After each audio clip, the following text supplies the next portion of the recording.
중국 정부가 하고 싶은 것은 정부에서 CBDC라고 있습니다. 민간 가상화폐하고 다르게 이건 중앙에서 발행하는, 그러니까 익명성이 보장이 안 되는 화폐죠. 내일부터 알리페이 안 돼, CBDC 이걸로 결제해 하면 될 정도로 인프라가 깔려 있어요. 대체만 하면 되도록. 네. 그래서 중국은 달러를 어떻게든 벗어나고자 하는 것들에 대한 수단으로 여러 가지의 방법을 찾고 있다. 대신 이제 중국 정부에서 그런 것들을 공식화하는 것과 동시에 정부에서도 CBDC를 발행할지, 이런 게 관전 포인트가 아닐까 싶습니다.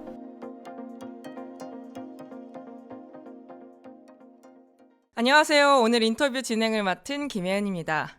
오늘은 경제 위기 속 생존 전략부터 투자 기회, 그리고 부동산의 미래, 비트코인의 방향까지 저희 피어슨 김재욱 작가님 모시고 함께 이야기 나눠보도록 하겠습니다. 작가님 안녕하세요. 네, 안녕하세요. 네, 작가님을 처음 뵙는 분도 계실 것 같은데 간단하게 소개 부탁드립니다. 네, 저는 이기는 투자자의 생각법이라는 투자서를 최근에 발간을 한 저자 피어슨이라고 하고요. 김재욱입니다. 프리미엄 콘텐츠도 지금 제 채널에 있고요. 아무튼 그 책에 많은 이제 핵심적인 것을 담았기 때문에 그런 것들을 좀 쭉 제 생각과 같이 오늘 얘기를 해볼까 합니다. 네, 작가님 요즘 경기 침체에 대한 우려하시는 분들 많은데요. 작가님께서도 최근 IMF보다 더 심각한 위기를 경고하셨다고 들었어요. 구체적인 이유가 뭘까요? 구체적으로 IMF보다 더 심각한 위기라고 이제 그 특정하게 얘기를 하진 않았고요. 다만 지금은 이제 그동안 그 경제 현상 중에 여러 가지가 있습니다. 한데 달러나 이렇게 유동성이라고 하죠. 돈이 이렇게 많이 풀린 경제 국면이 없었어요. 해서 이런 상황에서 지금 뭐 어떤 예전에 그런 플라자 합의, 이제 환율 이제 절상을 하는 거죠. 상대국에. 이런 것들을 했을 때 그동안에 볼 수 없었던 경제 이제 기저에서 이런 것들을 했을 때 어떤 효과가 날지는 사실은 아무도 잘 모르는 건 맞습니다. 미국의 어떤 전문가라도 한국의 전문가 마찬가지고요. 그런 것들을 제대로 설명해 내거나 예측할 수 있는 사람은 없다라고 보시면 돼요. 일단. 해서 그런 면에서는 이제 모르니까, 모르는 것이 너무 많으니까 이제 위기다라고 이렇게 말씀을 드리는 거죠. 그리고 특히 이제 한국 같은 경우에는 이거 플러스해서 돈이 이제 많이 풀렸고 그 풀린 자체가 코로나 때문에 이제 일반 사람들이 대부분의 자영업자들입니다. 이런 분들이 살기에 너무 힘든 상황이 된 거죠. 그래서 정부에서 돈을 좀 풀고 그 이제 대출을 한 거죠. 대출을 했고 그 이자나 이런 것들도 이연, 그러니까 이자의 이제 지급을 미뤄준 겁니다. 그래서 여기까지도 했는데 그것도 이제 힘든 상황이죠. 그런 것들을 조치를 했는데도 불구하고 소상공인이나 뭐 이런 분들이 이제 대출 이자의 연체부터 시작되는 대출에 대한 취약점, 이게 이제 한국 경제에 되게 뇌관처럼 이제 되어 있는 상황입니다. 그래서 이런 것을 봤을 때 이게 참 모르겠구나 지금 향후에는, 이런 상황인 거죠. 그럼 과거 위기 상황과 지금을 비교해봤을 때 가장 큰 차이점이 뭘까요? 뭐 아까도 말씀드렸지만 과거에는 이제 너무 과거부터 하면 그렇지만 지금 이제 나중에 코인 얘기도 살짝 할 텐데 그렇다면 이 금본위제라는 것도 살짝은 얘기를 해야 되거든요. 이제 돈이 원래는 금하고 바꿀 수 있는 거였어요. 영수증이었어요. 한데 이제 1971년 닉슨 대통령 때부터 이거는 금본위제가 아닌 그냥 신용화폐로 이제 했고요. 그리고 달러는 유일하게 실물 근거는 원유를 이제 결제하는 수단으로서 이제 실물 근거가 있었습니다. 근데 이런 달러를 그동안도 사실 이렇게 드라마틱하게 많이 풀지는 못했었어요. 어떻게 될지 그동안 연준 의장이나 뭐 지금은 파월 의장인데요. 이런 분들도 예전에 벤 버냉키 뭐 이런 사람들도 이게 너무 많이 풀었다가 이게 글로벌 경제가 어떻게 될지 몰랐던 거죠. 자기들도. 그러니까 이런 어떻게 보면은 이제 좀 너무 이제 리스키한 짓을 하지 말아야 되겠다. 이런 데서 나오는 그런 삼감이 있었는데 지금은 어떻습니까? 코로나 때 일단 경제를 살리고 봐야 되기 때문에 돈을 무진장 풀었어요. 달러 가치가 사실은 지금 되게 낮은 상태입니다. 근데 이런 상황에서 이제 유명한 이제 미래학자 뭐 쉔커 이런 분들은 대차대조표, 그걸 대차대조표 확대라고 하거든요. 이제 미국채를 사고 달러를 이제 연준이 발행하는 거. 근데 이런 것들을 축소하는 양적 긴축을 할 수 있는가라는 사고 실험을 한번 해본 적이 있는데 불가하다라고 했어요.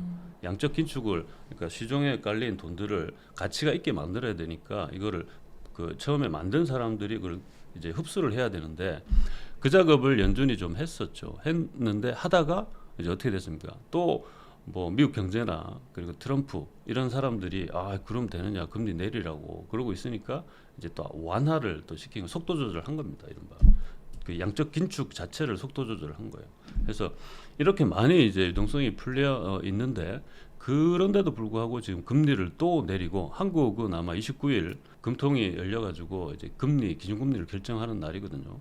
그때 아마 기준금리를 베이비 스텝 인하, 그러니까 베이비 컷이죠.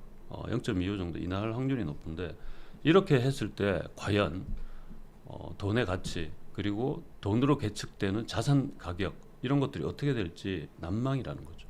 그래서 과거에 레퍼런스를 해서 지금의 사태를 뭐 예측하고 짚어보고 하는 것들은 큰 의미가 없습니다. 그럼 최근 출연 영상에서 지금이 위기인데 이 위기 속에서 큰 부자가 될 기회가 있다고 말씀을 주셨어요.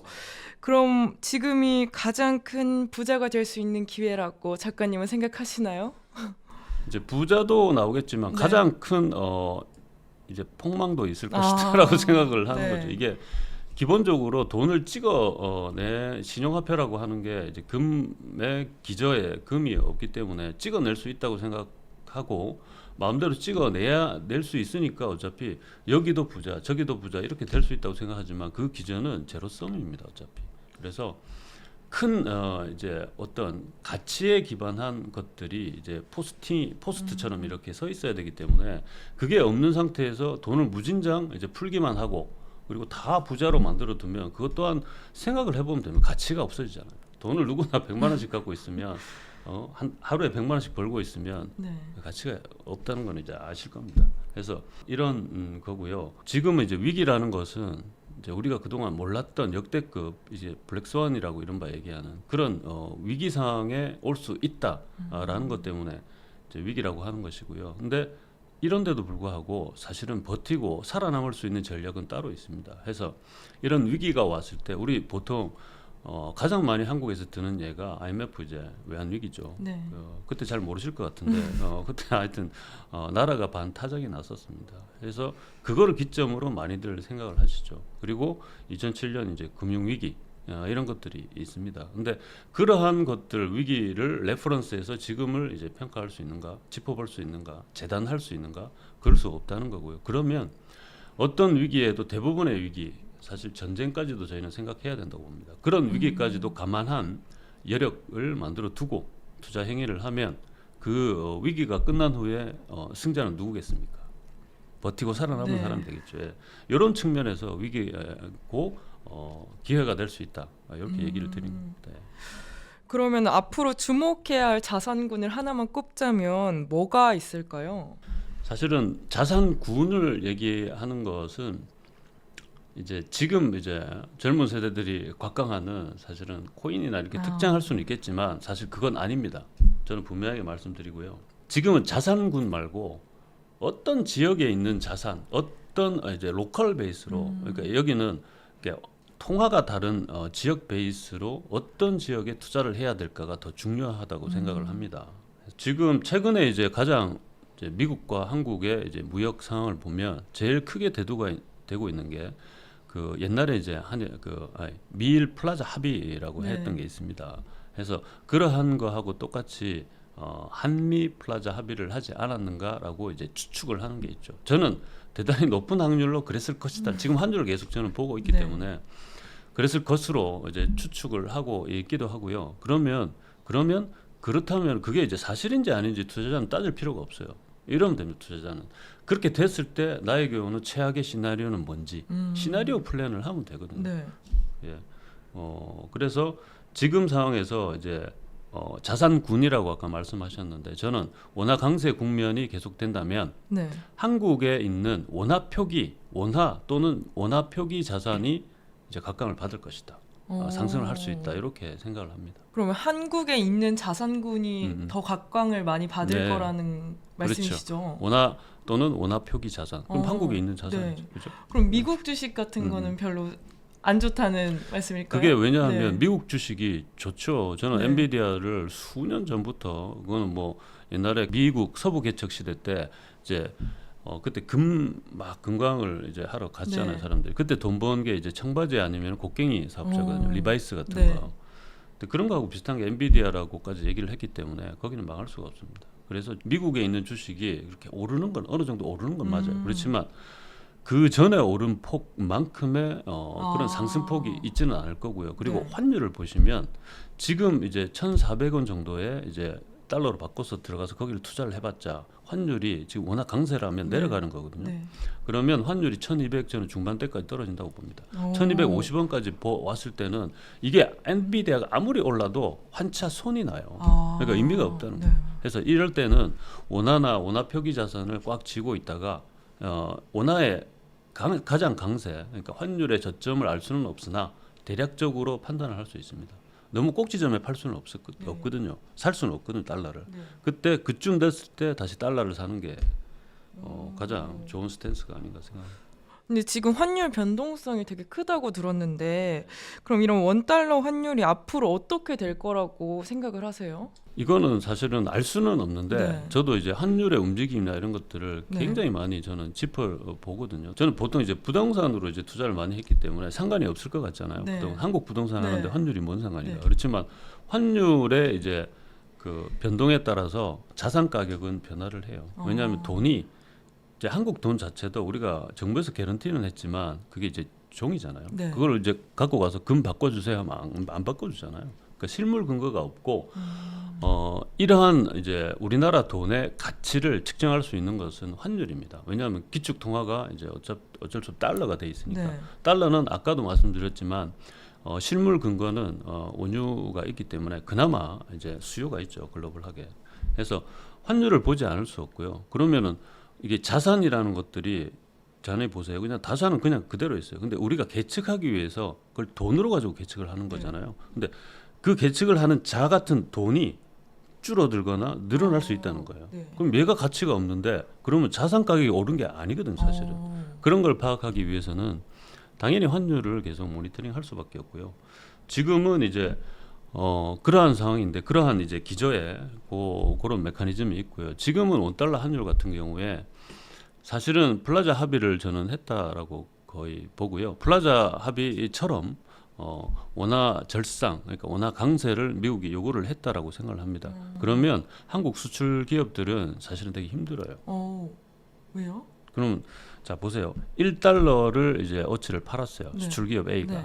그러면 그걸 한국 돈으로 1,500원 바꿀 때가 좋아요. 1,200원에 바꿀 때가 좋아요. 1,500원에 그렇죠. 바꿀 때가 좋죠. 그럼 그게 내려간다는 거는 네. 대충 알겠죠. 네. 그렇지만 양날의 검입니다. 환율은. 그렇지만 수입 물가는 내려가는 이제 형태를 보일 수가 있습니다. 그래서 이제 그 플라자 합의 같은 경우에는 미일하고 했을 때 일본이 어떻게 됐는지를 보면 되거든요. 그래서 그때를 보면 엔화가 이제 거의 2배 정도 절상 240엔에서 플라자 합의 이후 120엔까지 갔고요. 그때 85년부터 이제 1990년까지 일본은 그때 일본이 이제 한참 잘 나갈 때였거든요. 그때는 딱 타이틀이 한 줄. 도쿄 팔면 그 미국 땅 다 살 수 있어 우리가 뭐 이런 느낌이었어요, 네. 사실은.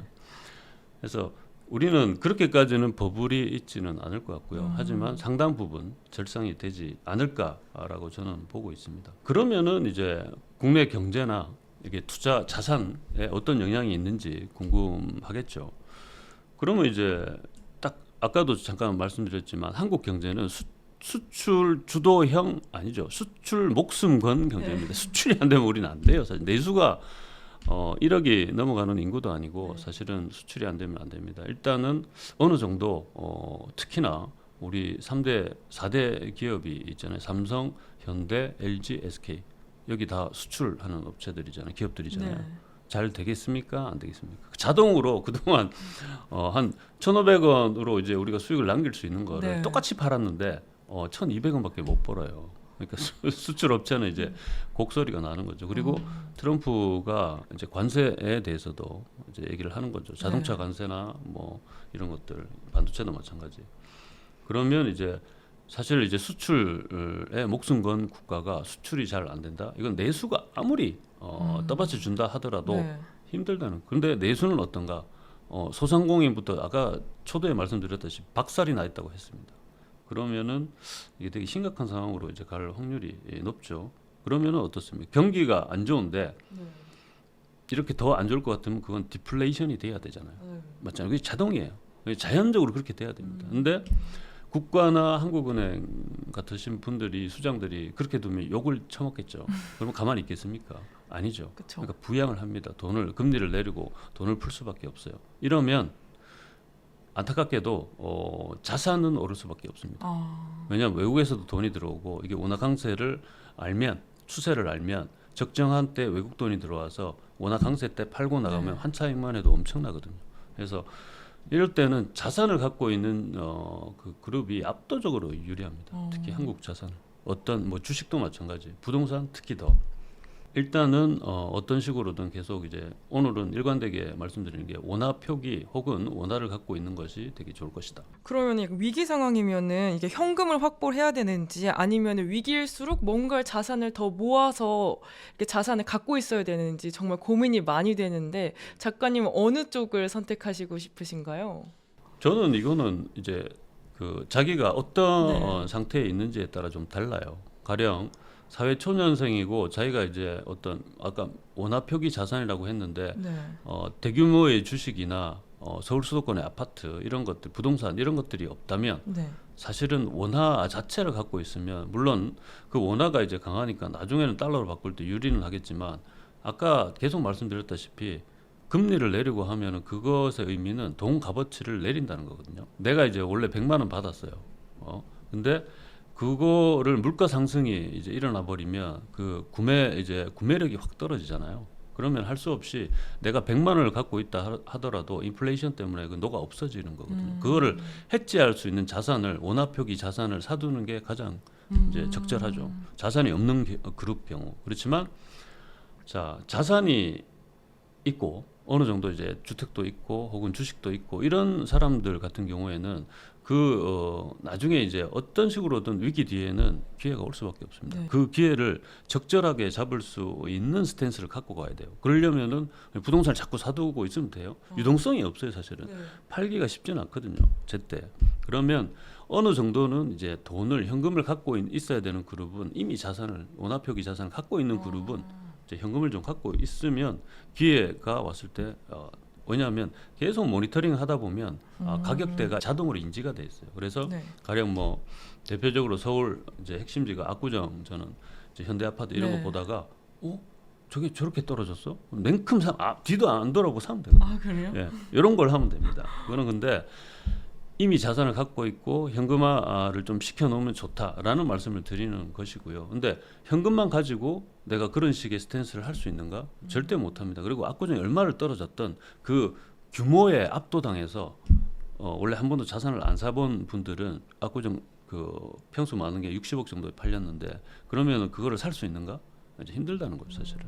그럼 약간 현재 시점에서 투자가 필요하신 분들은 어떤 함정 같은 걸 조심해야 될까요? 그거는 함정이라고 하기는 그렇지만 우리나라가 지금 사실 우리나라만 보면 원화 가치는 어떻게 돼야 될 것 같으세요? 우리나라 지금 어떤가 하면 지금 막 삼성도 그렇고요. 일단은 정치 불안이 크지 않습니까? 아직 네, 이제 그렇죠. 대선이 끝나봐야 그렇죠. 되겠지만 정치 불안이 큰 상황이 사실은 첨예하게 이제 갈려 있고 이런 상황이면 그 나라의 어떻게 보면 경쟁력을 뜻하는 환율이라는 게 네. 사실은 낮아지기 힘들잖아요. 원화가 강세가 되기 힘들다는 네. 거거든요, 사실은. 근데 지금 뜻밖의 합의를 했던 뭘 했던 네. 강하게 돼 있는 네. 거잖아요.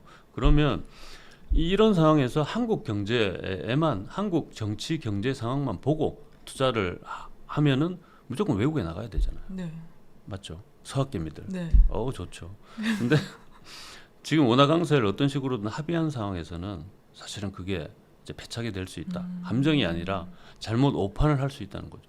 한국 경제만 보면 판단을 제대로 했으나 글로벌 뭐 역학관계라고 할게요. 네. 글로벌 경제도 그렇고 역학관계를 봤을 때 이제 한미 이제 플라자 합의 같은 게 있으면 사실은 원화 강세 국면인데 원화를 들고 있는 게 맞는 거죠. 또 대출 활용에 대해서도 많은 분들이 고민 많이 하고 계시는데 앞으로 금리가 내려갈 걸로 보여요.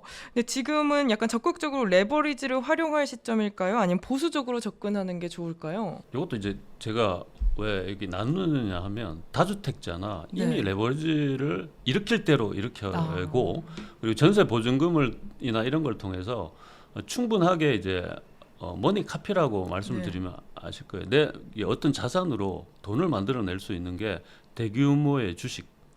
그건 이제 그걸 갖고 이제 그 담보로 돈을 이제 대출을 할 수 있으니 이미 자산가들은 그렇게 살고 있거든요. 사실은 그걸 말하는 것도 대부분 알고 계실 거고. 그러면 대출 활용에 대한 내 생각을 묻는 것은 사회 초년생이나 처음에 자산을 네. 투자하는 그룹일 거라고 생각을 하면 사실은 그분들이 집에서 그러니까 부모님이죠. 부모님의 도움 없이 자기 혼자 스스로 일어날 수 있는 직업군 이른바 네. 사자나 이런 게 네. 아니면 사실 힘들어요. 그날 벌어 미안한데 월급을 네. 대부분 받지만 그달 벌어 먹기가 네. 되게 바쁜 삶을 살 수밖에 없습니다. 지금 그러면 어떤 식으로든 내가 비빌 수 있는 네. 언덕 이런 걸 만들어 놔야 돼요. 그러면 그거를 집에서 받을 수 없다고 야 나는 받을 수 없으니까 이번 생은 끝이네. 그러면 대충 살다가 가야 돼. 이러면 되게 힘듭니다. 왜냐하면 여기 분들은 저는 100살까지 살 거고요. 여기 계신 분은 한 120까지 가까이 살 겁니다. 너무 길잖아요. 네, 그렇게 그쵸. 살기에는. 그럼 뭘 해야 되는가?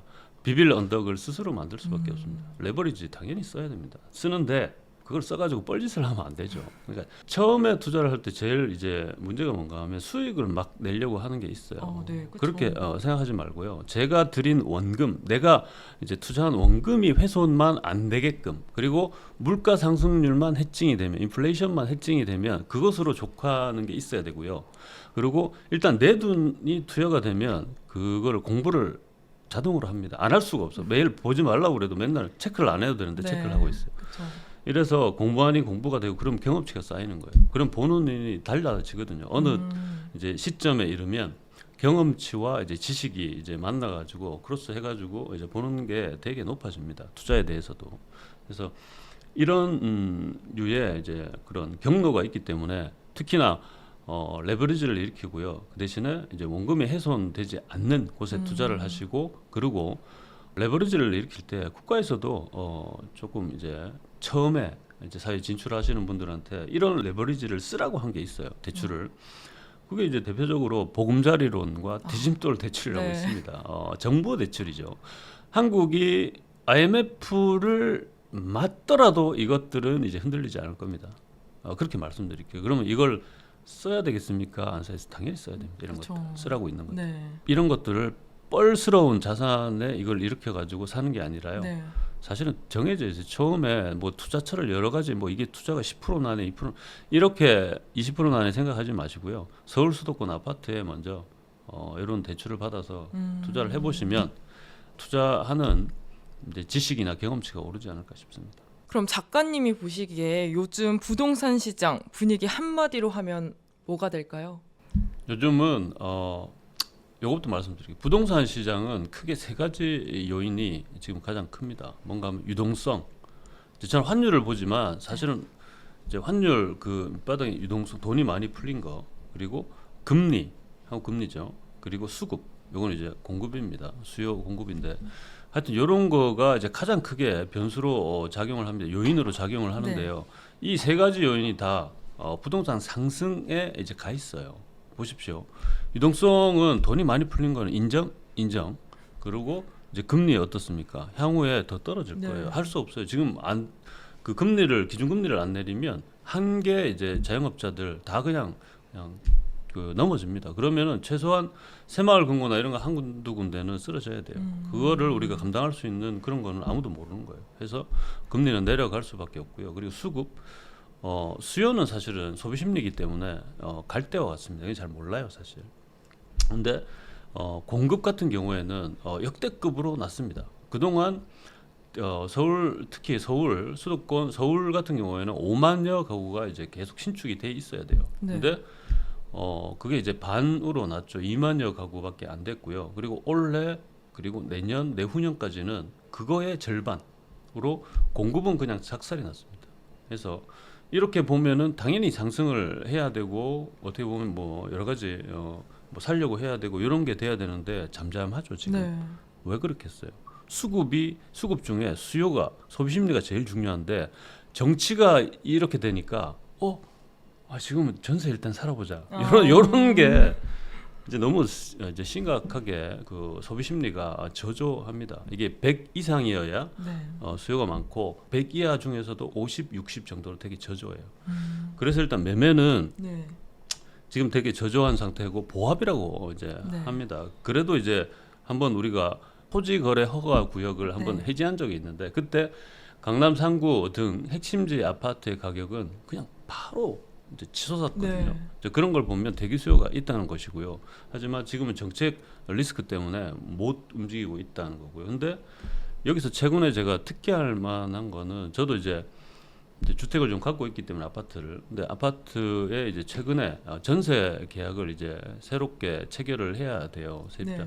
세입자분이 나가고 기존에 있는 분이 나가고 새로운 분이 오셔야 되는데 이게 서울 아파트 웬만하면은 이제 가격 조정을 하면 전세 수요가 없지는 않거든요. 물론 방학대가 많긴 합니다. 네. 근데 지금 이제 한 두어 달 지났는데 전세 수요마저 없다는 거죠. 요거는 좀 특이할 만해요. 그래서 수요가 이렇게 없는 것은 인정. 왜냐하면 네. 이거 어떻게 보고 움직여야 될지 모르니까. 그리고 규제도 많고 그리고 이제 민주당이 되면 사실은 이제 되게 그 문재인 정권 때 어떤 식으로 이제 세금이 있었는지를 잘 압니다. 네. 주택이 많은 사람들이나 이런 사람들은. 그래서 야 이거 어떤 식으로든 세금을 회피 기동이죠. 네. 회피할 수 있는 방법을 모색을 합니다. 더 사는 건 안 되겠죠 당연히. 그렇죠. 그래서 이런 것은 있는데 전세 수요까지 지금 약간 보합이라는 게 저는 조금 이게 왜 이런가? 하여튼 이런 국면은 이런 국면이고요. 제가 보기에는 일단은 이제 대선 이후에 아마 어떤 식으로든 뭐 정책이 좀 쏟아질 거고 그걸 보고 하반기 때는 움직임이 있지 않을까 싶은 폭풍 전야의 뭐 이런 고역 이 정도로 봅니다 지금. 무섭네요. 그렇죠. 그러면 저희가 6월 3일에 조기 대선이잖아요. 그렇죠. 그럼 대선 이후에 작가님은 부동산 시장 어떻게 전망하고 계실까요? 대선이 이제 누가 되든 사실은 이제 어떤 식의 불확실성이 없어지는 건 맞지 않습니까? 네. 그렇죠. 민주당이 되든 국힘이 되든 어떤 식으로든 불확실성은 없어지고 대신에 대응만 남은 거죠. 이제 세금을 많이 걷겠다라는 측면이 그런 이제 정치 그룹이 되면 사실 그때는 일단은 좀 사람들 간에 특히나 매수 여력이 있는 사람들은 어떤 식으로든 덜 내는 방향으로 그렇게 움직일 겁니다. 특히나 이제 명의나 이런 것들을 이제 법인을 만든다든지 하는 이미 그렇게들 하고 계시지만 거기에 더 나아가서 아마 하는 게 있을 겁니다. 그렇지 않으면 보유세 중에 이제 아시다시피 종부세나 재산세 그 종부세가 보유세인데 종부세는 지금 이제 현행화 로드맵을 문재인 정부에서 하다가 지금 윤석열 정부에서는 그걸 현행화는 안 하고 60% 정도까지 내려놨거든요, 사실. 그래서 낼만 해요. 사실. 그러니까 서울 핵심지에 있고 주택이 아파트가 두 채만 돼도 사실 낼만 한데 네. 그 두 채만 돼도 현행화가 80% 90%까지만 돼도 1년에 뭐 1,000만 원 이상 낼 겁니다. 근데 거기에 계속 살았던 노인 나이가 많으신 분들 지금 직장을 다니지 않고 현금 이제 흐름이 없으신 분들은 그 돈을 낼 수가 없어요, 사실은. 어느 정도 이제 뭐 자식들이 또 뭐 부담 어느 정도 하겠지만 쉽지는 않거든요. 그래서 이런 부분이 어느 정도 있기 때문에 이제 두 가지 경우죠. 수요가 있을 것이다. 그 불확실성이 없어지면 그리고 또 세금이나 이런 거 만약에 그런 이슈가 다시 악몽이 다시 되살아난다 이런 상황이 되면 매도하는 수요도 있을 것이다. 이렇게 보는 겁니다. 그리고 어느 정도 이제 하반기 끝 내년 초 이렇게까지 가봐야지 판가름 나지 않을까 이렇게 싶습니다. 네, 서울 부동산은 불장인데 이게 지방은 또 차갑게 얼어붙은 곳이 대부분이라고 그렇죠. 들었어요. 양극화는 그럼 앞으로 더 심해질까요? 아니면 그래도 다른 곳으로 온기가 좀 퍼져나갈 수 있을까요? 이것에 대해서도 네. 저는 확실히 말씀드릴 수 있습니다. 이게 100%는 아니죠. 100%는 네. 없습니다. 근데 유동성이 이제 풀리면 어떻게 그 일단은 유동성이 풀렸다라는 거는 이제 인정을 다 하셔요. 왜냐하면 M2를 보면 되거든요. 그 데이터가 다 있습니다. 저도 갖고 있고 엄청나게 풀렸는데 그 M2가 풀린 게 서울에만 풀렸습니까? 절대 그렇지 않습니다. 풀리다 막 이제 유동성이 쏟아지다 보면 그게 물처럼 이게 흘러 넘쳐가지고 서울 수도권에서 흘러 넘쳐서 지방까지 다 가 있는 상태가 지금 상태예요. 유동성을 받아 먹은 상태는 똑같다는 거죠. 물론 지방은 수요가 없기 때문에 가격대는 낮죠. 근데 이미 유동성이 이제 퍼진 상태에서의 가격 자체가 지방의 지금 양극화라고 하는 이 가격대인데 만약에 긴축이나 위기가 있으면 지방이 더 오를 수 있을까요? 이런 것들은 생각을 좀 해보면 알 수. 진짜 이거는 죄송스럽고 힘들지만 답은 정해져 있습니다. 사람이 많이 몰리는 곳에 투자를 하면 돼요. 다른 데 가서 여기 이거 사면 나중에 1년 있다가 1억 오르니까 이거를 사 지방에 가서 그런 것들을 누구도 개런티할 수 없습니다. 그래서 특히 사회 초년생들이 처음에 이제 그 구입을 이렇게 좀 투자를 해보겠다 싶어서 구입을 싼 데다가 하는 경향이 있어요. 그게 그쵸. 지방이죠. 네. 절대 그러지 마시고요. 그냥 그 전세나 매매 개입을 해서라도 서울 수도권 외곽도 있거든요. 저렴한데 그런 데부터 시작하는 것이 저는 후회 없을 것이다. 이렇게 생각을 합니다. 그러면 개인적으로 궁금한 게 서울 수도권 외곽이 나을까 아니면 지역 약간 광역시 같은 곳이 나을까요? 광역시 인구 구조를 보면 됩니다. 부산, 대구, 광주 어떤지를 보면 되고요. 수직 거의 급락 수준은 아닌데 상당한 폭의 이제 이게 각도를 가지고 이게 밑으로 떨어지고 있습니다. 그리고 특히나 젊은 분들이 이제 서울 수도권에 온다는 거죠. 그걸 우리가 뭐 블락킹을 해요, 뭘 해요, 할 수 없습니다. 그럼 그게 이제 추세고 이제 그렇게 되는 게 이제 현실화되는 게 점점 이제 깊어진다 하면 이제 답은 정해져 있다고 봐야죠. 또 부동산 투자하면은 다른 분들은 항상 투자를 하지만 또 내가 살면서도 이게 오르길 바라는 그런 마음이 항상 있잖아요. 이게 꾸준히 우상향하는 부동산, 이게 구체적인 기준이나 특징이 있을까요?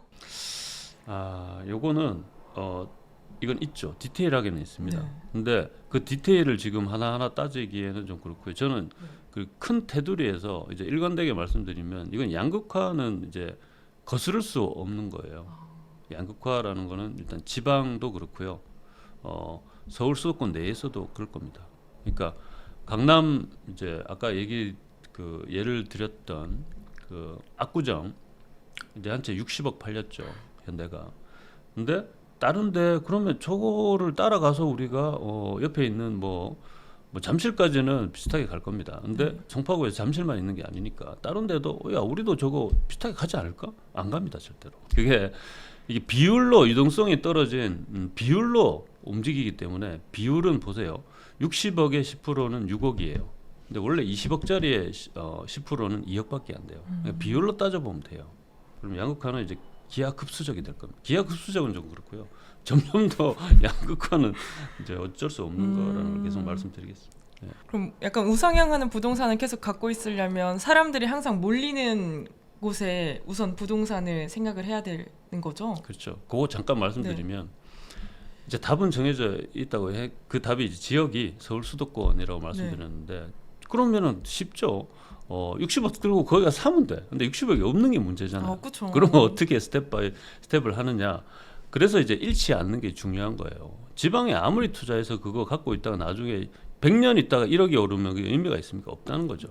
그래서 적절한 시기에 내가 예측 가능한 수준으로 얘가 인플레이션을 해치하고 올라주면은 그걸 디딤돌 삼아서 내가 왜냐하면 번 돈도 있을 거니까 그때는 얘도 이제 커져 있어. 그럼 이게를 콜라보 해가지고 이제 그때부터 계속 이제 층계로 오르는 거예요. 그래서 나중에 이제 자기가 여력이 되는 근데 무턱대고 이것도 또 나 60억짜리 살 거야. 그러면 또 인생 전체가 피탈이 납니다. 힘들어요. 뭐 먹을 거 안 먹고 이렇게 살아야 돼. 그것도 힘들잖아요. 그러니까 요거를 리밋을 걸어 두는 거예요. 적당하게. 가령 뭐 난 이제 잠실쯤에 가서 살 거야. 이 정도로 해버리면 그래서 어느 정도 이제 그 처음 수도권 외곽부터 시작해서 뭐 디딤돌 대출 이런 걸 받든지 해서 차근차근 올라가겠죠.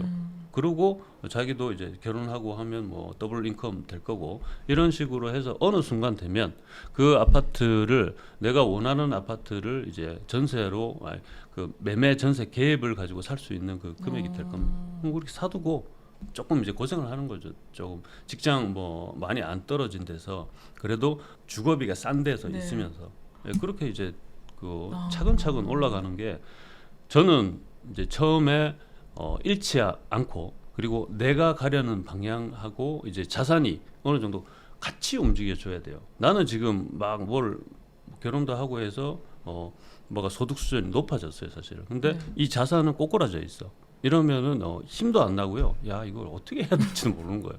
그래서 그런 식의 자산을 웬만하면 지양하는 게 맞고요. 그러려면은 다시 말씀드리지만 그 인구가 많은 곳에 그냥 무조건. 파킹을 하는 게 네. 맞죠. 그리고 신경을 덜 쓸 수 있잖아요. 물론 신경을 쓸 수밖에 없어요. 내 돈의 대부분이 거기가 있으면 매일매일 봐요. 근데 그게 자동으로 공부가 된다는 거죠.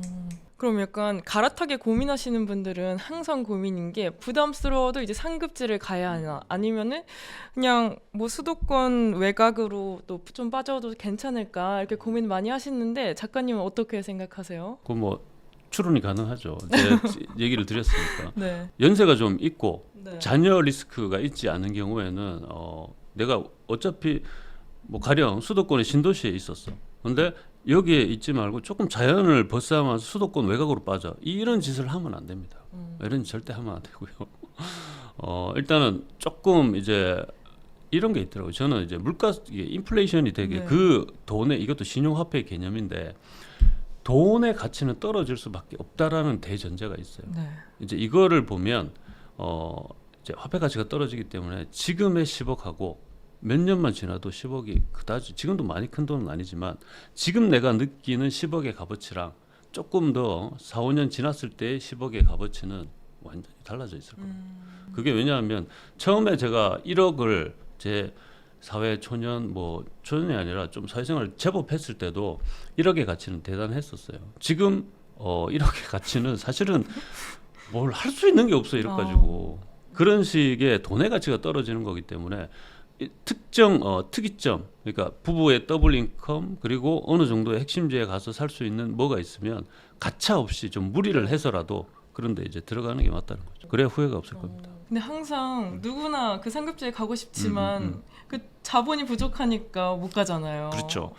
근데 엄청나게 무리를 하고 영끌 해서라도 무조건 가야겠죠? 그렇죠. 근데 처음에는 그러니까 네. 첫 투자를 할 때는 그렇게 하시면 안 된다는 거고요. 잃지 않을 때 투자를 해놓고 그걸 스텝 바이 스텝으로 하는 겁니다. 처음에는 왜냐하면 그런 거를 가버리면 디딤돌 대출도 못 받고 아무것도 레버리지를 그 도움을 못 받아요. 맞아요. 그러니까 처음에는 수도권 외곽이나 수도권 외곽이 아니더라도 이제 시세가 뭐 20평대 뭐 5억이나 6억 이 이하에 되는 것들에 대해서는 레버리지를 받을 수 있거든요. 그래서 그런 것들을 먼저 생각을 하시는 게 좋다는 거고요.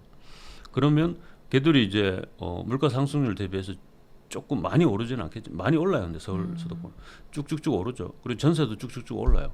그리고 어떤 시점에서 이제 그런 것들을 뭘 한 채 더 사고 하는 것들이 이제 자연스럽게 자기 머릿속에서 이렇게 그려질 겁니다. 이거는 아무리 글이나 말로 설명을 드려도 메커니즘은 자기가 이제 알 수밖에 없어요. 한번 해보면.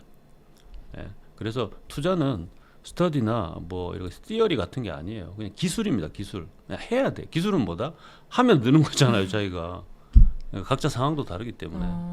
그럼 스텝 바이 스텝으로 올라가는 게 좋은 거잖아요. 그렇죠.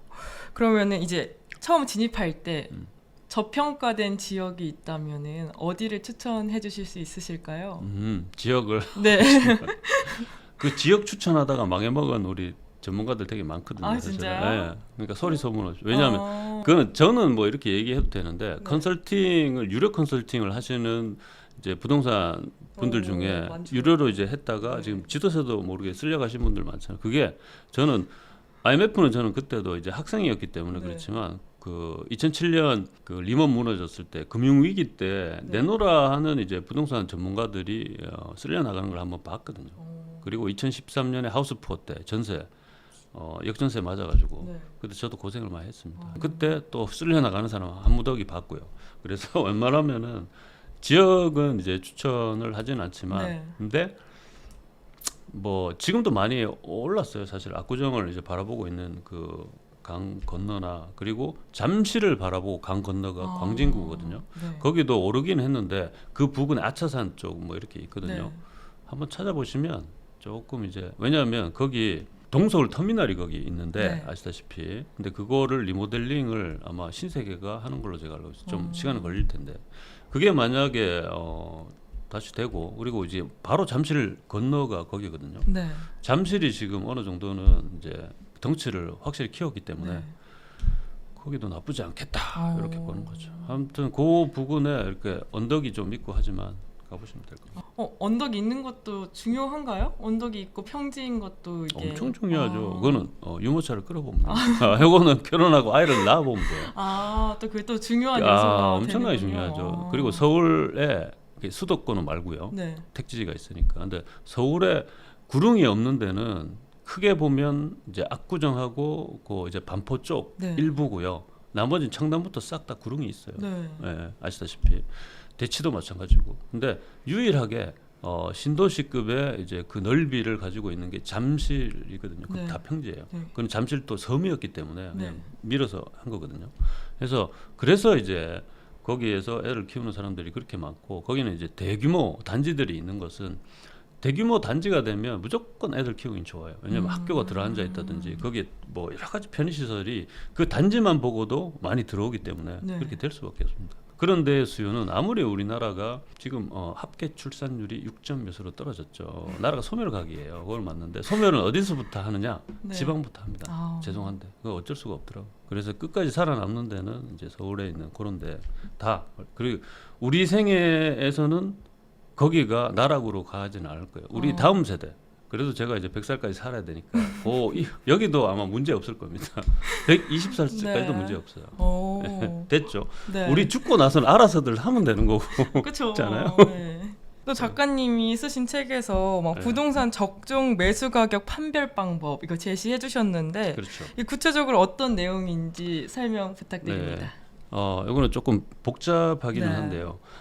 일단은 서울 핵심지는 이게 소용이 없습니다. 거기는 사치제이기 때문에 이러한 공식이나 이런 것들이 좀 안 되고요. 이게 금리에서 물가 상승률을 한번 빼보는 거예요. 그러면은 그게 플러스면 금리가 내려갈 가능성이 되게 높은 거고요. 그게 마이너스면 금리가 마이너스는 조금 별로잖아요. 그래서 금리가 오르면 우리가 별로잖아요. 기분이 안 좋잖아요.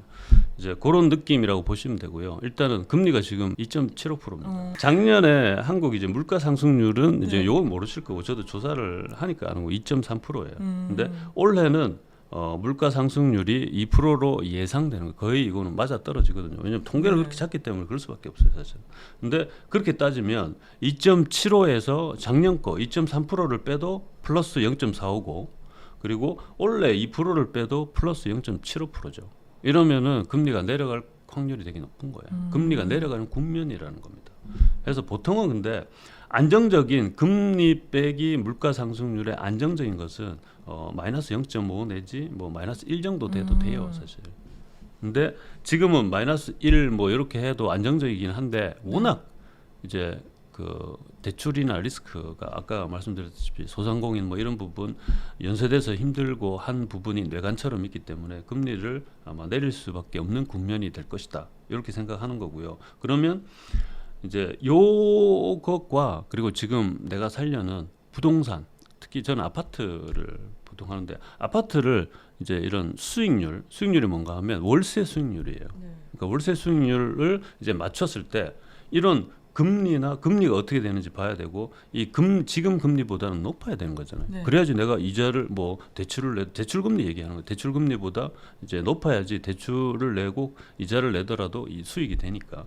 그래서 처음에 이제 솔직히 수도권이나 외곽지, 서울도 마찬가지입니다. 외곽지에 집을 살 때는 아파트를 살 때는 이러한 것들을 금리가 내려갈 건지 뭔지를 보시고요. 그리고 지금 이제 대출 금리가 이 정도 지금은 한 4%가 좀 안 될 겁니다. 그러면 월세 수익률은 뭔가 하면 전세하고 또 다르잖아요. 내가 보통 10억짜리를 샀는데 그게 그래도 한 이제 4% 내지 뭐 이렇게는 돼야 되는 거예요, 월로. 그러면 연 5%잖아요. 네. 네, 그렇게 되는 거거든요. 이런 걸 따져보고 샀을 때 그렇게 해서 샀는데 그게 한 내가 12억 주면은 그 수익률이 안 나오니까 이거 잘못됐구나. 이렇게 판별할 수 있는 뭐랄까요, 그나마 앵커링 되는 이제 기준을 제시를 하는 겁니다. 근데 이거라도 없이 아무것도 없이 지금 왜냐하면 그냥 비교법밖에 안 쓰거든요. 네. 아파트는 여기가 가령 강남 핵심지가 이 가격 하니까 여기는 그보다 떨어지니까 너는 10억 깎고 뭐 이런 식이에요 사실은. 근데 그런 식은 이 유동성이 버티기 때문에 이제 전세 대출이나 이런 게 있기 때문에 버티는 거지. 그렇게 그것도 한순간에 쓸려 나갈 수 있다. 저는 이렇게 봐서 제 나름대로 이제 그런 대비 아닌 대비를 한 거죠. 그리고 제 투자 초창기 때 수도권 외곽이나 수도권에 투자할 때는 이 공식을 다 썼었어요, 사실. 그럼 지금이 약간 부동산 투자하기에는 좋은 시점인가요? 지금은 뭐 아까도 말씀드렸다시피 금리가 내려가는 네. 국면이잖아요. 네. 부동산은 특히 상업용 부동산이 더 도드라지는데요. 네. 금리가 내려가는 국면에서 그 부동산을 사두면 자 이거는 생각을 해보시면 돼요. 지금 월세로 100만 원 받고 있어요. 네. 예? 그리고 뭐 대출이자 얼마 내겠죠. 근데 100만 원은 그대로야. 네. 근데 그 대출이자가 계속 낮아진다고 생각해 보세요. 좋아요, 안 좋아요? 좋죠. 네. 네. 그런 국면이잖아요. 네. 지금. 그럼 사야 돼요, 안 사야 돼요? 사야죠. 반대면 사면 안 되는데 네. 예, 그 얘기를 드리는 어. 간단하죠. 네. 예, 그렇습니다. 지금 고점은 아닌데 금리가 이 고점에 상업용 부동산이나 부동산을 사두면 지금 아까 제가 뭐 금리 빼기 뭐 어쩌고저쩌고 했잖아요. 그러면 금리가 기준금리가 내려갈 가능성이 높으면 계속 가만히 앉아서 이제 시세가 상승하든지 아니면 내가 받고 있는 월세를 이제 올려받을 수 있는 거예요. 사실 그런 게 되는 겁니다. 그래서 지금은 특히나 이제 원화 강세 국면에 플러스 기준금리도 사실은 원화 강세를 원하면 기준금리를 올려야 돼요. 근데 이것도 나중에는 설명하겠지만 이 기법이 또 있습니다. 원화 강세를 우리가 어떻게 보면 억지로 합의를 한 거기 때문에 네. 거기에다가 기준금리를 내리면 원화 표기 자산은 활활 타오를 수 있다. 산불처럼 이렇게 봅니다. 네, 최근 비트코인 가격이 다시 상승세를 보이고 있는데 이런 상승 추세 배경에는 어떤 요인들이 작용하고 있다고 생각이 드시나요? 뭐 이건 다들 아실 겁니다. 이건 국제 이제 정치 경제 쪽으로 해석을 해야 되고 비트코인이 뭐 먹는 건 아니잖아요. 그걸 사도 뭐 할 수 있는 게 없어. 그게 뭔지도 잘 모르겠어. 아직까지도. 저는 메타버스 책을 한번 출간을 한 적이 있기 때문에 그 메타버스라는 이제 그 타이틀이 메타버스지 그 가상 세계가 우리 실제 세계하고 얼마나 이제 직접되는가가 핵심이거든요. 그거의 핵심은 사실은 거기 돌아다니는 코인이었어요. 가상 세계에서 원활하게 결제를 할 수 있는 결제 수단. 그거에 대해서 천착을 많이 했고요. 그래서 비트코인이 지금 상승을 하는데 딱 한 가지죠. 달러가 쓰레기이기 때문에. 그거는 뭐 다들 알고 계실 겁니다. 그리고 중국의 불투명한 소득들이 비트코인으로 많이 갔을 것이다. 이렇게 보는 거죠. 딱 두 가지 요인이 제일 큰 거고요. 마침 우리 트럼프 대통령이 됐죠. 그리고 자기 코인을 만들어서 팔아먹었어요. 아 이거 참. 그리고 코인을 미국 준비자산, 전략자산이죠. 네. 전략자산으로 하겠다고 이제 큰 소리 쳤는데 지금 안 됐죠, 사실은. 네. 미국은 코인을 인정하기로 하긴 했어요. 네. 이게 이제 스테이블 코인인데요. 하여튼 그렇습니다. 그래서 비트코인이 이제 오르는 것에는 달러 가치 하락과 이제 여타 국가들 소득이 불평등한 국가들의 이제 비트코인 수요가 있었다. 중국도 얘기하셨는데 최근 중국이 비트코인 허용 가능성에 대한 기대감이 커지고 있는데 실제로 가능성 어떻게 보시나요? 중국은요 이미 비트코인을 미국 국채만 사다가 얘들도 보니까 플라자 합의, 미일 플라자 합의 이때 보니까 국채가 쓰레기가 될 수 있겠거든요. 그래서 사다가 좀 팔기도 하고 하면서 비트코인을 좀 샀어요. 중국 정부 자체로 아마 지방 정부나 공기업들이 샀을 겁니다. 그것도 이제 그렇기 때문에 비트코인이 그렇게 오르지 아니면 오를 리가 없습니다. 그리고 중국 저는 상해에 좀 가봤는데 일단 거기서는 현금을 주면 상인들이 현금이 없어 거스름돈을 줄 수가 없어요. 이미 이제 상해 이제 특정 그 베이징이나 상해 이런 데만 그럴 것 같은데요. 일단은 돈이 실물 돈들이 흘러가는 경제가 아니에요. 가상의 돈들이 떠다니고 있는 경제로 다 인프라를 바꿔놨습니다. 그러면 중국 정부는 그럼 알리페이를 쓰는 거죠. 알리페이는 페이를 써, 위챗페이를. 근데 중국 정부는 그거를 그런 환경을 계속 그 민간 업자잖아요. 그 만든 게 알리바바나 뭐 이런 데란 말이에요. 근데 이런 데서 계속 그 수익을 쪽쪽 빨도록 놔둘 것인가?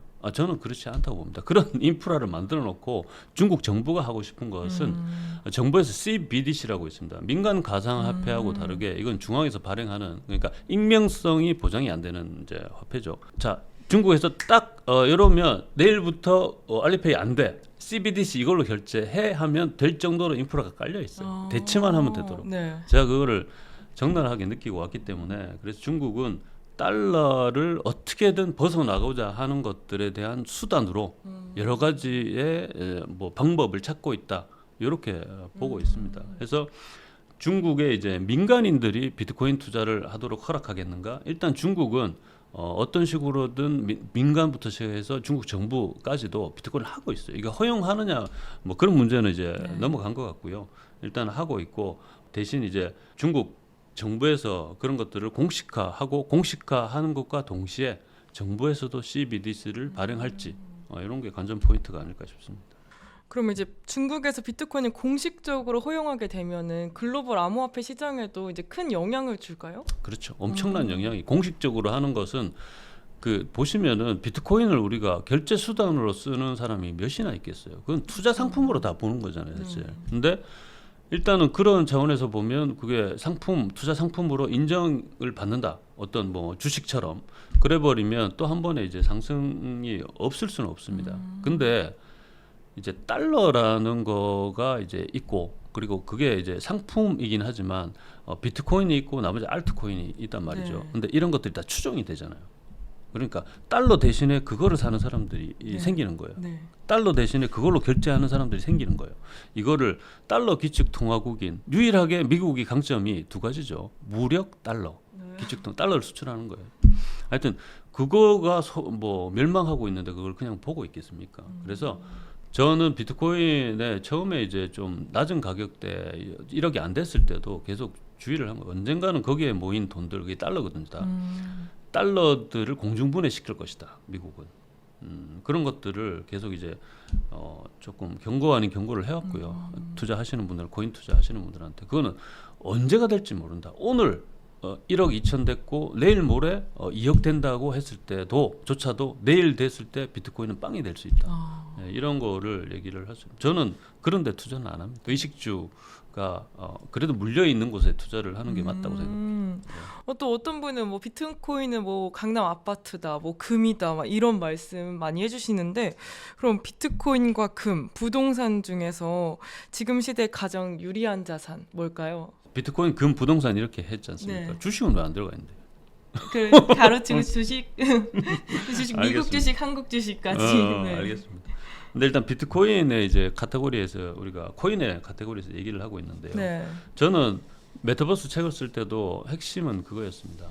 일단은 코인이 글로벌하게 쓰이면 안 쓸래 안 쓸 수가 없어요. 네. 왜냐하면 환전에 그런 수고스러움이 없습니다.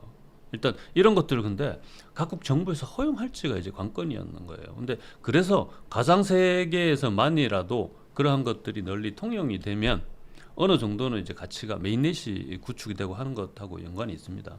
어느 정도 가치가 있는 코인이 될 수 있지 않을까 이렇게 생각해 본 거고요. 지금 말씀하신 이제 그 투자 대상으로서 요 세 개를 비교를 하라고 하면 네.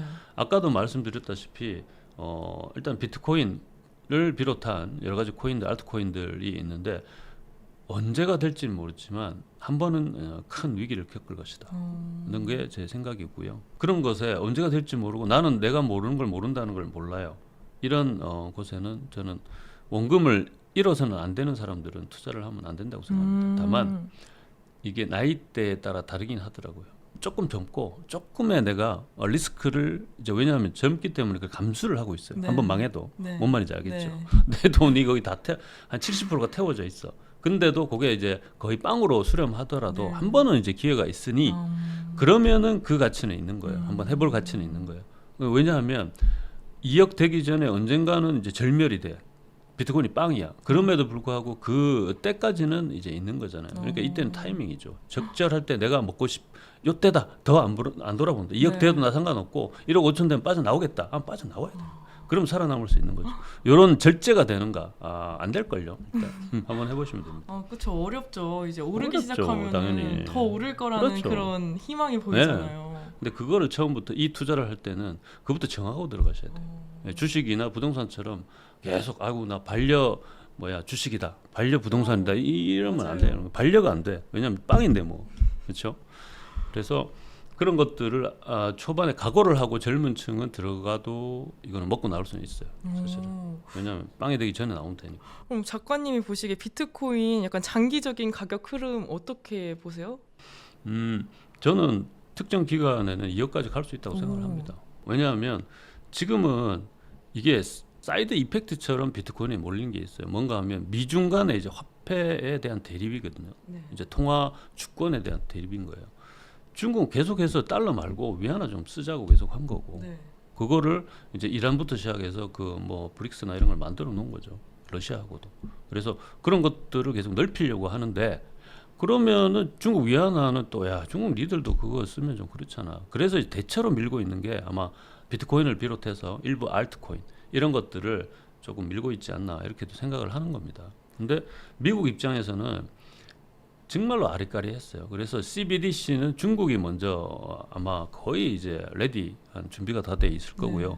미국 같은 경우에는 연준에서도 야 우리가 달러가 있는데 이거 코인을 해버리면 우리 스스로 지금 무덤을 파는 거 아니냐 네. 이런 느낌이었어요. 근데 그러면 실기를 할 수 있죠. 사람들은 지금 글로벌하게 쓸 수 있는 결제 통화 수단에 열광하고 있는데, 그래서 최근에 사실은 미국도 한 가지를 내놨습니다. 스테이블 코인 같은 경우에는 달러 본위제의 스테이블 코인들 USDT, USDC 이런 것들을 결제 수단으로 쓰도록 하는 법안이 통과가 될 확률이 되게 높아요.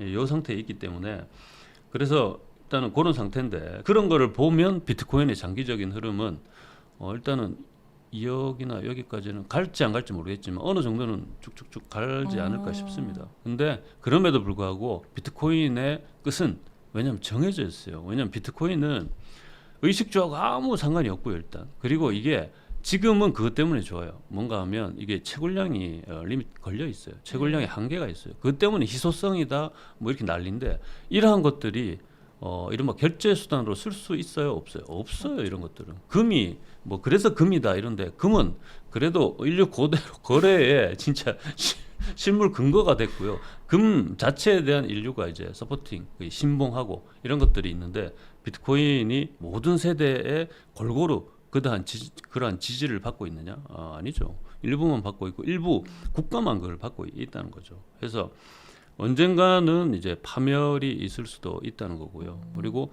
다른 CBDC나 글로벌 통화 체제 무엇이 나왔을 때는 그 대체가 되지 않을까. 비트코인은 이제 좀 뒤안길로 사라질 수도 있다. 이렇게 봅니다, 저는. 예. 근데 그래도 아직 비트코인이 1억 대니까 2억까지 가려면 좀 시간이 남았으니까 지금 매수해도 괜찮지 않을까요? 뭐 그래서 네. 제가 다시 말씀드릴게요. 30대 이제까지는 네. 30대 후반은 아니고요. 네. 20대 30대는 저는 한번 해볼 만하다고 생각합니다. 아. 왜냐하면 레버리지를 이렇게 해서 하라는 게 아니고요. 내가 네. 그래도 가진 돈이 좀 있어도 그때는 부모님 도움을 안 받으면 되게 미미한 금액이에요, 사실. 그 미미한 금액으로 뭐 막 초반부터 이제 하려면, 왜냐하면 유동성이 너무 많이 풀려 있기 때문에 네. 이거를 긴축을 해가지고 돈 값어치를 높여놔야 되는데, 그걸 안 하고 지금 또 돈을 약간 풀려고 긴금 내리면 돈 값어치가 없어지게 하는 네. 액션을 취하고 있기 때문에 젊은 층에서는 되게 힘들다는 생각이 저는 들거든요. 그러면 한 방 아닌 한 방을 놀릴 수밖에 없는데, 그나마 네. 이게 비트코인이 좀 낫지 않을까 싶습니다. 네. 근데 비트코인이 막 활발해지면서 알트코인에 대한 관심도 많이 집중되고 있어요. 근데 작가님이 보시기에 약간 주목할 만한 알트코인이 있을까요? 알트코인이 뭐 꼭 집어서 뭐 이거다 저거다 이런 거는 다 전문가 헛소리예요. 아무도 모르는 거예요. 네. 근데 저는 이런 건 있죠. 망하지 않는 것을 판별할 수는 있다고 봅니다. 그게 일단 계속 CBDC 얘기를 하는데요. 네. CBDC가 되더라도 민간 가상화폐는 남아 있어야 될 필요가 있어요. 왜냐하면 익명성이 요구되는 돈의 흐름이 되게 많거든요. 뭐 그림자 금융이라고도 하기도 하는데 글로벌하게 많습니다. 이런 것들을 그냥 바로 CBDC 해가지고 정부가 다 투명하게 하겠다? 이게 화폐 개혁이거든요. 이런 거 해서 수면 위로 올린다고 올려지느냐? 절대 그렇지 않습니다. 그래서 거기서 먹고 사는 사람들, 거기에 경제 이런 것들이 있기 때문에 그런 것들을 허용하지 않을 수 없습니다. 그러면 어떤 그런 민간 가상화폐가 살아남을 것인가를 보면 돼요. 그럼 이미 이제 나와 있어요. 레드페이라고 홍콩계 이제 결제 어떤 그 서비스를 하는 그런 회사입니다. 여기서 스테이블 코인 USDT 특히로 결제를 할 수 있는 그 생태계를 만들었어요. 한국에서도 일부 강남에서 그러고 있죠. 강남 여기 찾아보면 있을 겁니다. 레드페이뿐만 아니고 스테이블 코인으로 내가 먹은 거를 결제를 할 수 있어요. 현실에서는 의식주가 해결이 되는 거죠. 네. 이렇게 되는 거가 스테이블 코인이 유력하고요. 그러고 있는데 저는 미국 반응을 봤거든요. 아, 저거 미국이 저거 그냥 폭격 같은 거 하지 않을까 싶었어요, 솔직히. 왜냐하면 이게 달러의 이제 뭐랄까요, 그런 위험, 네. 기축 통화에 대한 그런 중대한 도전이거든요, 사실. 그걸 가만두는 나라가 아니에요. 음. 무슨 다른 명분은 걸겠지만 홍콩 저거 날아가는 거 아닌가 싶었습니다. 그렇지만 나중에 봤는데 물밑 작업이 된 거였어요. 아. 그러니까 레더페이가 스테이블 코인으로 결제를 하는 시스템을 만들었지만 스테이블 코인 자체가 USDT가 이제 손을 든 게 스테이블 자체도 그렇고 달러하고 1대1 매칭이 되는 그거를 스테이블 코인이라고 네. 합니다. 달러 이제 본위제라고 하는데 옛날에는 달러는 금 본위제였다가 금 본위제를 안 했죠. 근데 지금 현재는 스테이블 코인 같은 경우에는 달러 본위제를 했어요. 주창을 했죠. 그리고 그거를 보던 미국이 그러면 그래? 그리고 달러를 쓴다는 거잖아. 그 미국 입장에서 또 손해 볼 게 없거든. 왜냐하면 오히려 미국 내에서만 그렇게 쓰는 게 아니라 글로벌하게 다른 통화는 아작이 나겠지만 스테이블 코인을 쓰면 그 1대1로 달러가 매칭이 되니까 네. 달러가 확산되는 거죠. 그쵸. 달러 수요가 늘 거잖아요. 그렇죠. 그럴 것 같은데. 그러면서 그걸 허용을 해 또. 법이 만들어졌어요. 네. 스테이블 코인으로 결제할 수 있도록. 그렇게까지 됐어요, 지금.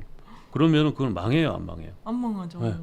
근데 문제는 스테이블 코인의 이제 그 예전 역사를 레퍼런스하면 미국 달러도 근본이제 하다가 근본이제를 깨고 헐헐 날았잖아요. 언젠가는 스테이블 코인도 달러 본위제를 안 할 거예요. 지금 그래서 지급 준비 달러를 걔들은 갖고 있어야 돼요. 스테이블 코인 회사라든지 네. 그거를 법으로 명기를 했거든요, 미국에서. 근데 언젠가는 그걸 끊고 자기들이 글로벌하게 더 그러니까 악화가 양화를 구축하는 거예요, 그게. 달러 말고 이거 쓰면 더 편리하잖아요, 사실. 환전 없어도 되죠. 그렇죠. 다 이거 네. 여기 가도 쓰고 각광받고 저기 가도 이거 스마트폰이 되고 그럼 이걸 안 쓸래 안 쓸 수가 없어요. 근데 이렇게 글로벌하게 스탠다드가 되면 글로벌 스탠다드라고 하는데 이런 게 되면 이제 얘들이 힘이 더 있는 거죠. 그러면은 그때 되면 야, 그 달러 필요 없어 우리 그냥 우리 팔 우리가 흔들게 이래 버리면 이제 미국은 X 되는 거죠. 그래서 그거를 미국은 계속 모니터링을 하고 있을 겁니다. 그래서 딱 지금은 이런 상황이다. 그렇지만 의외였다. 저는 의외였다. 스테이블 코인을 미국에서 오케이 하고 그러면 달러 본위니까 그걸 오케이 했을 것이고 그러면 당분간 스테이블 코인 혹은 스테이블 코인을 추종하는 어떤 코인들은 되게 이제 망하지 않죠. 거기에 돈을 태워도 이거는 내 돈이 뭐 어떻게 뭐 사라지거나 이런 건 아니죠. 뭐라도 바꿔 먹을 수 있으니까. 그렇죠. 맞잖아요. 네. 예, 그거예요. 그러니까 내가 내 원금이 손해 보지 않는 것에 투자하라는 게 꼭 부동산을 얘기하는 건 아니거든요. 네. 이런 식의 결제의 매개가 되는 것들은 투자 아닌 투자를 해놓는 거예요. 이 코인이 또 웃기는 게 무슨 이렇게 막 알 까듯이 무슨 에어드랍 같은 거 막 해주고 하더라고요. 맞아요. 예, 그런 게 이제 재미있겠죠. 그리고 또 네. 내가 이제 그 자산, 그 코인이라는 자산은 있지만 거기에 덧붙여가지고 이자처럼 뭐가 뭐 에어드랍 하면서 또 다른 거 프로젝트 나오고 하면 그거를 이제 사두 뭐 자동적으로 이제 되니까 네. 그러한 것들이 뭐 앞으로 어떤 식으로 작용을 할지는 한번 봐야 되는 거죠. 또 작가님께서 이제 디지털 화폐랑 생성형 AI, 메타버스가 이렇게 연결돼 있다고 말씀해 주셨는데 이런 기술적 혁신들이 앞으로 비트코인이나 금융시장에 어떤 새로운 기회를 제공해 줄까요? 이거는 뭐 이제 이거 다 연결돼 있는 거 맞거든요. 네. 생성형 AI도 이제 가상 지금 챗GPT 안 돌리고 뭐 일하는 사람이 있어 보고서라든지 저도 글 쓸 때 없죠. 일단 초안을 그걸로 딱 하거든요. 물론 프리미엄 콘텐츠 제가 하는 프리미엄 콘텐츠는 순수 제가 이제 적죠. 그거는 그런데 대부분 이제 검색을 하는 것들의 대부분의 콘텐츠는 챗GPT를 쓴다고 보셔야 네. 됩니다. 물론 검수는 하겠지만 사람이 해서 이런 것들 그리고 메타버스는 이제 지금 생각을 해보세요. 메타버스라고 말을 하니까 메타버스 이제 망했지 이렇게 생각하지만 챗GPT를 쓰는 거 그리고 카톡을 쓰는 거 그리고 비대면으로 하는 모든 우리가 액션들 뭐 줌이나 지금 이 방송이 송출되는 거 유튜브에 송출되는 거 이런 것들은 사실은 가상이죠. 이게 현실이 아닙니다. 근데 이러한 것들 우리가 이미 알게 모르게 이제 발을 담그고 있는 가상 세계와 이 가상 세계에서만 유튜브는 특히 국경을 넘나들잖아요. 여기에서 지금은 이제 달러로 받으시잖아요. 달러로 받는데 그런 거 상관없이 결제를 원활하게 할 수 있고 그 결제 금액 자체 그대로 뭐가 됐든지 그걸 한국에서도 쓸 수 있다 하는 것들이 나오면 그거가 각광을 안 받겠습니까? 해서 이런 것들은 시간의 문제지 무조건 나올 수. 딱 봐도 그게 수요가 없더라도 수요를 창출하면 무조건 그거 편하기 때문에 쓸 수밖에 없습니다. 그래서 여기서 혁신은 그러면 이제 더 이제 원초적인 문제, 원론적인 문제죠. 그럼 달러를 대체할 뭐가 돼버리면 미국한테 내가 뭐 맞지 않을까? 무섭잖아요. 무섭죠. 무섭잖아요. 네. 근데 저도 이제 그런 게 잘 힘들 거다라고 생각했는데 레더페이가 하는 걸 보면 네. 야, 기똥차게 그렇게 또 만들었더라고요. 달러를 어떻게 보면 아니 달러가 더 써야 되잖아요. 한국에 워낙 뭐 저건 뭐 쓰레기 같은 돈인데 달러를 쓰게 하면 되지 않을까요? 스테이블 코인으로 결제하면 이게 달러랑 똑같아. 네. 이렇게 꼬시는 거잖아요, 그게. 네. 야, 이걸 하더라고요. 그러니까 이런 게 혁신이고 이제 아이디어죠. 그러면 이거는 홍콩 뭐 중국계 이제 홍콩 회사인데 그럼 그걸 홍콩에서만 쓰겠습니까? 아니면은 글로벌하게 쓰겠습니까? 대상이 글로벌인 거죠. 네. 그래서 이런 것들은 혁신이 되면 이제 이거를 이제 이건 자가 증식이고 무한 확장이 가능한 거거든요. 네. 이런 분야에서 혁신을 하면 어떻겠어요? 한국에서 그냥 좋은 기업 해서 하는 것보다에 정말 초기하급수적인 뭐 리워드가 있지 않겠습니까? 그렇죠. 예. 그래서 그런 것들은 가상이 다 복붙이 되잖아요. 이게 무한 확장이고 자가 증식이 되는 네. 것들이거든요. 이런 영역에서 이런 혁신이 나오면 무조건 이제 리워드가 이제 끝간데 없는 거죠. 내가 카운팅 할 수 없는 리워드가 들어온다. 이런 거고요. 그리고 이게 할 수 없이 사람은 가상이든 현실이든 돈의 어떤 기준을 둘 수밖에 없더라고요. 맞아요. 가치를. 맞아요. 리워드라고 했지만 여러 가지 리워드 중에 칭찬도 리워드가 될 수가 있고 여러 가지가 있을 수 있으나 상도 그렇지만 대부분 이제 돈으로 리워드를 네. 받는 거죠. 그러면 가상 세계에서 내가 어떤 식으로든 뭐 조그만 아이디어든 뭐든 각광을 못 받을 확률이 90%로 높아요. 그 세계는. 그렇지만 10% 정도의 확률로 내가 각광을 받았다 하면 네. 이게 여기는 또 그 이제 리워드가 이제 카운틀리스 이제 우리가 상상할 수 없는 것들이 막 쏟아져 들어오는 세상이죠. 그 세계가 메타버스라고 하는 용어화돼 있지만 이게 거기에 흐르는 그 흐름 현금이라고 하기엔 그렇고 가치 그 교환하는 매개 코인이라고 합시다. 거기에 흐르는 코인하고 이제 어떻게 보면 이제 어울려야 되는 거죠. 메타버스 가상 세상 자체만 있는 게 아니라 거기서 경제적인 활동을 할 수 있고 리워드를 받을 수 있는 가상 뭐 코인이나 이런 걸로 그런 생태계가 조성이 돼야 되고요. 그리고 지금 이제 레더페이 얘기했지만 그것은 이제 돈 결제에 해당되는 것이 네. 가상 세계에 메타버스에 그렇지만 사실은 우리가 이제 그동안 혁신을 보면 가장 큰 혁신은 이제 무슨 기계들이 나왔을 때예요. 그동안 이제 역사적으로 네. 봤을 때 뭐 세탁기 나왔을 때 그 혁신이죠. 확 줄여줬어요 노동력. 그리고 이제 2010년 그 때는 이제 스마트폰이 나왔죠. 그리고 사람들이 많이 달라졌잖아요. 혁신이죠 그런 것들. 그러면 XR이라고 하는데 현실하고 네.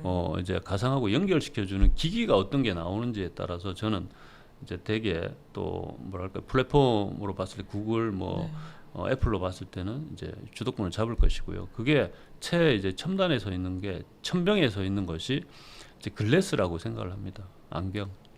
그 애플이 만들다가 야 이거 도저히 못 만들겠는데 뭐 이러고 있는데 근데 MS도 도전을 하고 있고요. 구글이 최근에 무슨 발표할 때 이제 구글 글래스 만들겠다 이렇게 나왔죠. 왜냐하면 아무리 뭐 이거 저기 와치를 해보고 해도 이게 가상하고 현실하고 가장 밀접하게 증강 현실을 보여줄 수 있고 적시성을 띌 수 있는 것은 이게 안경이구나라는 거를 그렇죠. 이제 한 거죠. 근데 안경은 이제 알다시피 공학적인 이제 기술도 들어가고 아마 난해할 겁니다. 근데 그거를 지금 챗GPT를 보면 사실은 안경이 그동안 힘들었던 것은 자꾸 눌러야 되고 하는 거였기 때문에 제 생각은 그래요. 네. 근데 챗GPT의 음성 서비스를 보면 야 이거 그냥 말로 야 저거 좀 저 시계 몇인지 좀 클로즈업 해봐 이러면 될 것 같다는 거죠. 그래서 그런 혁신적인 XR이 나오면 기기가 나오면 한번 또 세상은 또 많이 달라질 것이다 이렇게 생각합니다. 그럼 약간 마지막으로 이제 초보 투자자들이 코인을 투자할 때 약간 가장 이거 하나는 지켰으면 좋겠다 하는 중요한 원칙 같은 게 있을까요? 네, 아까도 말씀드렸다시피 리밋을 걸으라는 거예요. 네. 나머지는 모르겠고 내가 이제 10% 보통 비율로 걸거든 주식을 하시면 네. 한 20% 정도 수익이 났으면 야 모르겠고 그냥 빠져나오세요. 그것은 그거가 아닌 것은 가슴을 쓸어 담고 그건 내 돈이 아니다라고 생각하시고 이때는 대체 역사를 생각해 보시면 돼요. 20% 올랐기 망정이지 마이너스 20% 혹은 마이너스 50이 됐다라고 생각하시면 어떻겠어요? 그때 20%라도 올랐을 때 뺐으면 네. 좋았을 걸, 네. 그죠? 그러니까 그 리밋을 걸고 뒤도 돌아보지 마시기를 바란다는 거예요. 특히 비트코인부터 시작되는 알트코인 싹 다 마찬가지. 아무리 네. 스테이블 코인하고 연계가 돼 있더라도 당분간은 그럴 것이고요. 근데 여기서 또 스테이블 코인이 어느 정도 각광을 받고 글로벌하게 조금은 이제 많이 볼 수 있는 결제 수단이 되어 있다. 레드페이나 이런 것들이 그러면 그건 투자가 아니라 그걸 사놔야죠. 당연히 사놔야 됩니다. 예, 저는 그렇게 봅니다. 그때가 되면 네. 또 무조건 레드페이 또 사놔야겠네요. 그렇죠. 저도. 스테이블 코인이죠. 네. USDT를 사놓는 거죠. 작가님 오늘 진짜 좋은 말씀, 재밌는 말씀 덕분에 이제 저희 구독자분들도 이제 투자와 판단에 분명한 나침판이 되셨을 것 같은데 저희 성공의 진심인 구독자분들께 한 말씀 부탁드립니다. 저는 일단은 이게 성공이라는 것도 아까도 이제 뭐 코인이나 이런 데는 이제 적당하게 리밋을 걸고 빠져나오는 게 중요하다고 말씀을 드렸는데요. 그것과 더불어 이게 이제 룰을 우리가 알고 이게 여기에 이제 뭐랄까 이 투자를 하든 뭐 네. 액티비티를 해야 돼요. 근데 룰을 모르면서 계속 야 저거 지금 100% 먹을 수 있는 건데 내가 못 먹었네. 뭐 이렇게 하면 이게 경험치가 쌓이지 않습니다. 룰은 우리 자본주의 그리고 지금 글로벌하게 한국도 마찬가지. 글로벌하게의 가장 큰 룰은 화폐는 신용화폐라는 거예요. 신용화폐의 특징은 돈 그대로는 아무 가치가 없는 종이라는 겁니다. 그리고 이러한 것들이 이제 계속 지속적으로 풀릴 수밖에 없는 시스템을 우리는 만들어 놓고 있다는 거예요. 이게 연준도 물가 상승률 허용은 2%를 하는 거예요. 2%만큼의 그 돈이 풀린다는 거거든요. 그럼 떨어지잖아요. 네. 그래서 그러니까 이런 룰을 그러니까 연준을 보고 우리도 그걸 팔로우해요. 한국은행은 우리나라 정부에는 독립이 돼 있지만 미 연준에는 추종이 될 수밖에 없습니다. 네, 그렇게 보시면 2%의 인플레이션을 우리가 돈을 쥐고 있으면은 쥐고 있을수록 물론 예금을 하면 조금은 해증이 되겠지만 그냥 거의 이제 사라진다고 보시면 돼요. 쥐고만 있으면. 그러면 신용화폐인데 그럼 어떻게 해야 돼요? 돈을 그러면은 잃지 않는 곳에 투자하는 게 먼저라는 거예요. 그리고 그것을 최대한 빨리 하세요. 주식이 뭐 자기 성향에 맞으면 주식을 해도 됩니다. 근데 잃지 않는다는 대전제에서 보면 가장 안전한 것은 사실은 이제 부동산이죠. 금 아까 얘기를 하셨는데요. 네. 금은 월급쟁이가 그 금을 사서 아무런 득이 있을 수 없어요. 사고 파는데 이제 수수료도 그렇지만 금을 사놓고 우리는 공부를 하지는 않아요. 그렇죠. 네. 네. 그것은 누가 사는가 하면 조금 이제 직업이 좋으신 분 그리고 거기에 디벨롭이 되면 내 몸값이 어느 정도가 뭐 5천에서 1억씩 뛸 수 있는 사람은 금을 사놓고 잊고 그리고 일에 집중하면 되는 거예요. 그 용도로 사는 거지. 우리 같이 월급쟁이고 투자도 막 공부해서 해야 되고 수익률도 봐야 되고 이런 사람이 금을 사놓고 있다? 어불성설이죠. 네. 그래서 비트코인은 그런 아까도 코인 얘기도 리밋을 걸고 하시라 했는데 잃지 않는 투자를 하기에는 저는 이제 한국에서는 부동산이 가장 좋지 않을까. 네. 서울 수도권 아파트 특히 그렇게 생각하고요. 그리고 이러한 이제 신용화폐나 여러 가지 것들 룰을 어느 정도 인지를 했으면 가장 빠른 허리업 해서 뭘 하나 지금 근데 많이 올랐다 뭐다 따지지 마시고요. 왜냐하면 이게 필수제가 가지는 그런 게 있습니다. 외곽에 가서 서울 수도권 외곽에 가셔가지고 괜찮은 것들을 자기가 보시고 꼼꼼하게 할 겁니다. 처음에는 그런 것들을 제 책에 이제 나와 있는 공식을 대비를 해보셔가지고 그렇게 하나 사두시면 자동 공부가 되고요. 그리고 자본주의의 룰을 적나라하게 아실 겁니다. 자본주의 룰과 이제 공식들을 확실하게 알려면 작가님 아, 책을 그렇죠. 꼭 봐야겠네요. 여기 이제 나갈 것 같은데 네. 그림으로 이기는 투자자의 생각법 생각을 해야 되는 거죠. 근데 그냥 생각만 처하고 있으면 안 되죠. 그쵸. 경험을 해야 됩니다. 그러려면 최대한 빨리 잃지 않은 곳에 투자를 하고 그리고 계속 리플렉션이라고 하죠. 왜 이렇게 됐을까? 왜 금리가 이렇게 되면 어떻게 될까? 왜 올랐지? 성찰을 하는 거예요. 그래서 생각을 하라는 거예요. 생각을 안 하고 남이 얘기해 준 것만 그렇게 따라다니고 하니까 잃어도 왜 이랬나 모르고 이제 남아 있는 게 없는 거예요. 그렇게 살면 안 되면 자본주의는 그러면 돈이 털립니다. 네. 그래서 마지막에는 조금 빨리 투자에 하시고 최대한 자본주의의 룰을 온몸으로 느끼기를 바란다는 그런 말씀을 드리겠습니다. 저희 구독자분들도 이 영상을 보고 정말 성공적인 투자하셨으면 좋겠습니다. 저도요. 네, 저희 인터뷰가 오늘 도움이 되셨다면 저희 구독과 좋아요, 알림 설정까지 부탁드립니다. 저희는 또 다음에 더 재미있는 인터뷰로 찾아뵙겠습니다. 감사합니다.